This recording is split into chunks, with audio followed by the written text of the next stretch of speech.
Pornografiyaga qaramlik real hayotdagi jinsiy aloqaga qanday zarar qiladi? Masturbatsiya, ya'ni o'z-o'zini qo'ndirish amallari odatda o'rtacha va me'yorda qilinsa, jinsiy sog'liqqa salbiy ta'sir qilmaydi. Beshga bir odati jinsiy salomatlikka qanday ta'sir qiladi? Tez bo'shanish bu nima va nima sababdan kelib chiqadi? Va ayollarning jinsiy aloqadan qoniqmasligi ko'pincha aralash omillarga bog'liq bo'ladi.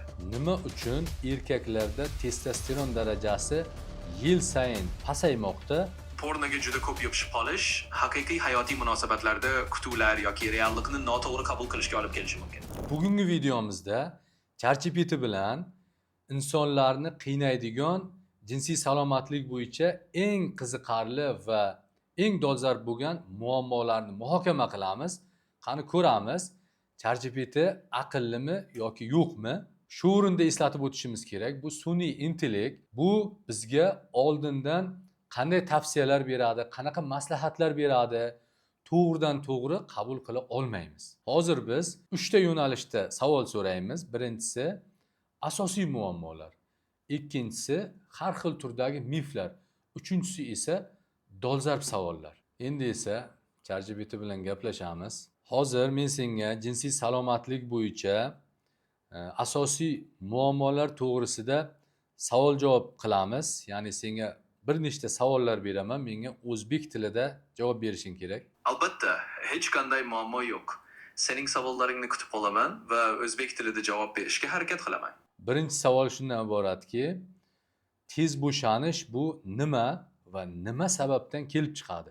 Tez bo'shanish degani odatda jinsiy aloqa vaqtida kutilganidan ancha tezroq eyakulyatsiya sodir bo'lishi holati. Bu ko'pincha turli omillarga bog'liq bo'lishi mumkin. Masalan, stress, tashvish, gormonal yoki psixologik holatlar yoki jinsiy tajribaning kamligi kabi sabablar buning o'rtada yotadi. Aha. Ikkinchi savol, ereksiya muammolari yosh erkaklarda ham ko'paygani rostmi? Ha, bu ham rostdan ham kuzatilmoqda. Ya'ni ereksiya muammolari faqat katta yoshdagi erkaklarda emas, balki yosh erkaklarda ham ko'proq uchrab turibdi. Buning orqasida turmush tarzi, stress, sog'liq bilan bog'liq omillar yoki hatto gadjetlardan ko'p foydalanish kabi sabablar bo'lishi mumkin.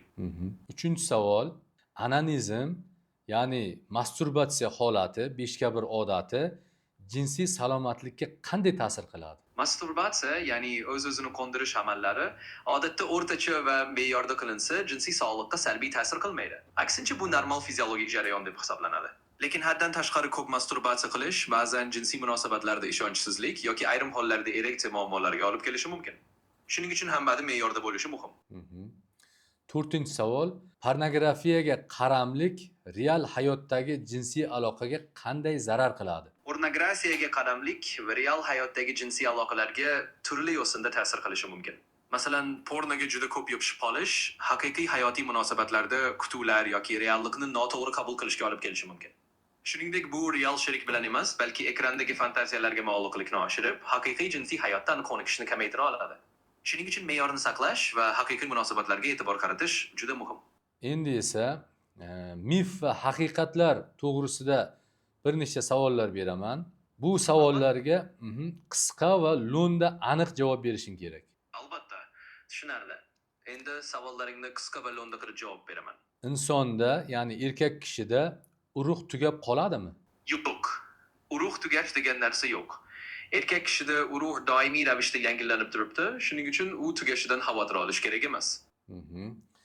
Jinsiy muammolar faqat katta yoshlarda bo'ladimi? Yo'q. Jinsiy muammolar faqat katta yoshlarda emas, balki yoshlarda ham uchrashi mumkin.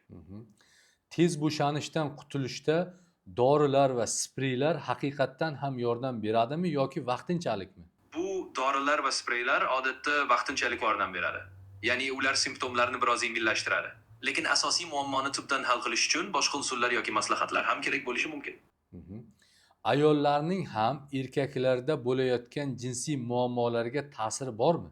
Ha, ayollarning munosabati va qo'llab-quvvatlashi erkaklardagi jinsiy muammolarga ta'sir ko'rsatishi mumkin. Yaxshi tushunish va birgalikda yechim izlash ko'pincha ijobiy natija beradi. Endi esa dolzarb savollarga o'tamiz. Birinchisi bu, pornografiya miyadagi dopamin tizimini qanday o'zgartiradi va unga qaramlik qanday oqibatlarga olib keladi? To'g'ri. Demak, dolzarb savollarga o'tamiz. Pornografiya miyadagi dopamin tizimiga shunday ta'sir qiladiki, u odatdagiga qaraganda ko'proq stimulyatsiya beradi va vaqt o'tishi bilan bunga odatlanib qolish mumkin. Natijada inson real hayotdagi normal zavq manbalariga nisbatan kamroq hassos bo'lib qolishi yoki real munosabatlarda xoniqish darajasi pasayishi mumkin. Shuningdek, pornoga qaramlik orqali real munosabatlardagi intilishlar yoki kutuvlar o'zgaradi. Bu jinsiy munosabatlarda ayrim muammolarga olib kelishi mumkin. Mhm. Nima uchun erkaklarda testosteron darajasi yil sayin pasaymoqda? Bu global epidemiyaga aylanib qolishi mumkinmi? Bunaqa holat haqiqatdan ham kuzatilmoqda va turmush tarzi, oziqlanish, stress kabi omillar testosteron darajasining pasayishiga ta'sir qilyapti. Buni global epidemiya deb atash mumkinmi? Balki to'liq shunday deb bo'lmas, lekin jahon miqyosida bu tendensiya bor. Shuning uchun sog'lom turmush tarziga ahamiyat berish va bu masalani jiddiy qabul qilish juda muhim. Mhm. Ayollarning 40%gacha jinsiy aloqadan qoniqmasligi ilmiy maqolalarda qayd etilgan. Bu ko'proq psixologik omillarga bog'liqmi yoki biologik? Bu haqiqatan ham ilmiy maqolalarda qayd etilgan va ayollarning jinsiy aloqadan qoniqmasligi ko'pincha aralash omillarga bog'liq bo'ladi. Ya'ni bu faqat biologik emas, balki psixologik omillar, munosabatlar, stress yoki ta'lim va madaniyat kabi ijtimoiy omillarga ham bog'liq. Shuning uchun bu masalaga hamma tomonlama yondashish muhim. Mhm. Odamlar jinsiy salomatlikni e'tiborsiz qoldirsa, qanday oqibatlarga olib keladi? Agar odamlar jinsiy salomatlikni e'tiborsiz qoldirishsa, bu turli oqibatlarga olib kelishi mumkin.